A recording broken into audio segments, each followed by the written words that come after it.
Are you worried that your company is a ticking time bomb when it comes to OSHA? Well, if so, let's fix that. Today, we're going to talk about the top OSHA violations, and I'm going to tell you how to fix them. So this is going to be a 1-2 punch. I'm going to tell you exactly what the problems are, and then I'm going to tell you how you can fix them at your site. Let's jump in. Well, hey, friend, my name is David Sawyer. I'm a safety coach, and today I'm going to talk about 5 of the top violations that OSHA finds when they come on site to do an inspection. And like I mentioned in the preview, we're also going to talk about how to fix them. So if you're new to the channel, please subscribe, like it, do all that good stuff. But more importantly, I've got something that you need to check out. It's my OSHA audit checklist. It's a free checklist that will help you understand exactly what you need to do to prepare your company for an unexpected OSHA audit. You can download it. It's in a link on the video below, but you can also go to my website, helpwithosha.com, and you can download a free checklist that will help you understand everything you need to know about how to get through an OSHA inspection.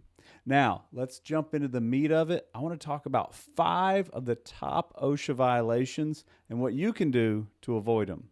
The very first one on the list, and this is normally at the top of the list, it is fall protection. Fall protection. So we're talking about harnesses, we're talking about lanyards, we're talking about railings, and honestly, the things that are usually missing, in order to correct this program, you need to have a site-specific plan when it comes to fall protection. You also have to train your employees. You have to make sure they're wearing the right size harness, that they're wearing the right equipment, and that they're conducting routine inspections. Now, the honest answer is anytime you get asked, when's the last time you inspected your equipment? It should be every time I use it. Every time I use it, I'm inspecting it.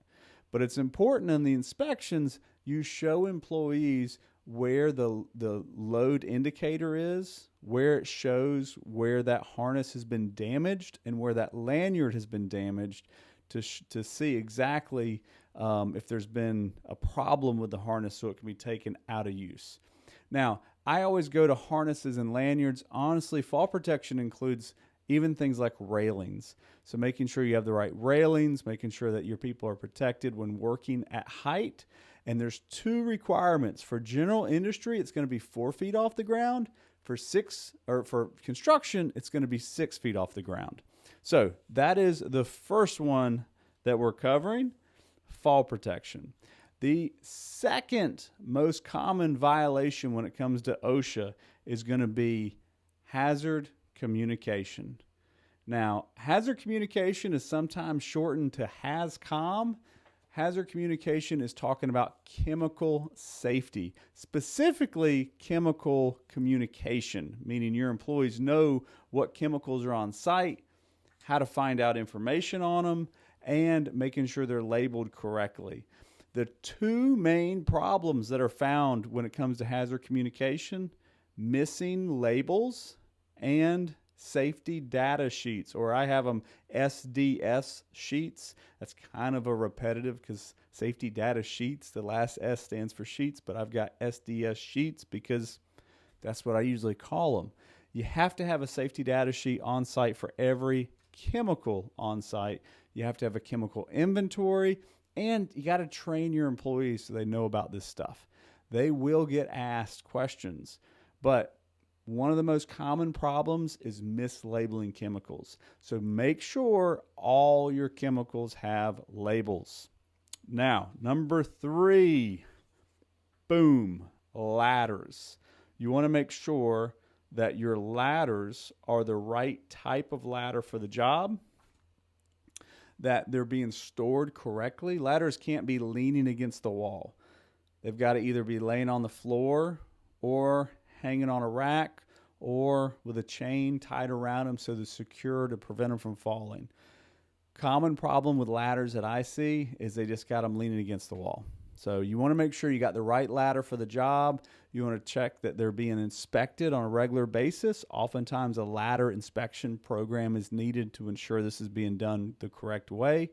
And if you're looking at the job and there's a place where you go, you know what, we don't need a ladder here. We really need a set of stairs, or we need a different way to reach this area.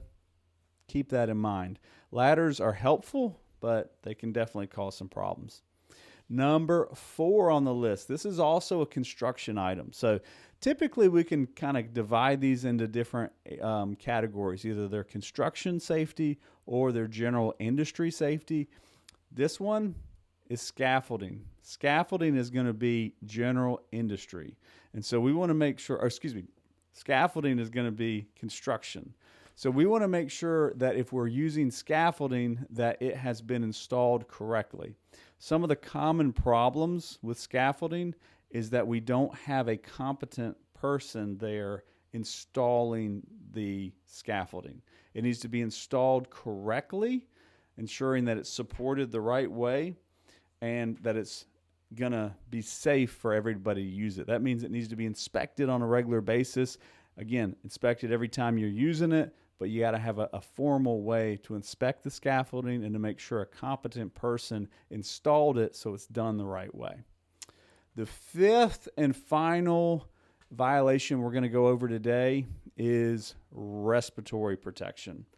Now, I cut my teeth working in fiberglass and boat building manufacturing, and we had a lot of respirators because we had fiberglass. We had catalyst, we had resin, we had acetone, and so we had a lot of people working in a lamination department using respirators.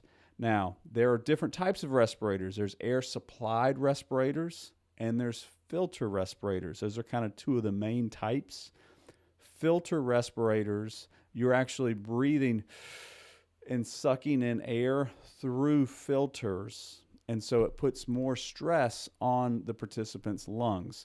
For that reason, respiratory protection is a very serious safety program. It protects employees, but they have to have some things. And typically what's found lacking is if you are requiring that employees are wearing respirators, they have to have a medical examination. They have to have a fit test completed, and it's got to have a written program that documents this. So typically you're doing annual training, and in the annual training, you're covering the fit test, you're covering the medical evaluation, you're making sure people have the right size, the right type of respirator for the chemicals or the environment they're working in. Okay, so quick recap. We covered 5 of the top OSHA violations. Again, some of them are construction, some of them are general industry, but these are the top 5. Fall protection, if you're looking for the construction standard, that's going to be in 1926-501. We have hazard communication. Typically, that's found in general industry dealing with chemicals and chemical labeling. That's going to be 1910-1200. We have ladder safety, which is going to fall in the construction category. Most of the time, that's going to be 1926-1053. And scaffolding, also in construction, 1926.451. And then rounding it out with the last one, which is really could be construction or could be general industry. And that's going to be found in 1910-134. That's the general industry category for it. So if you have any questions at all, please talk to your immediate supervisor. That's the person to go to. The OSHA site will help you a lot. There's a lot of information online with OSHA. And until we talk again, do everything we can to keep the people you work with safe, because no one should get hurt at work.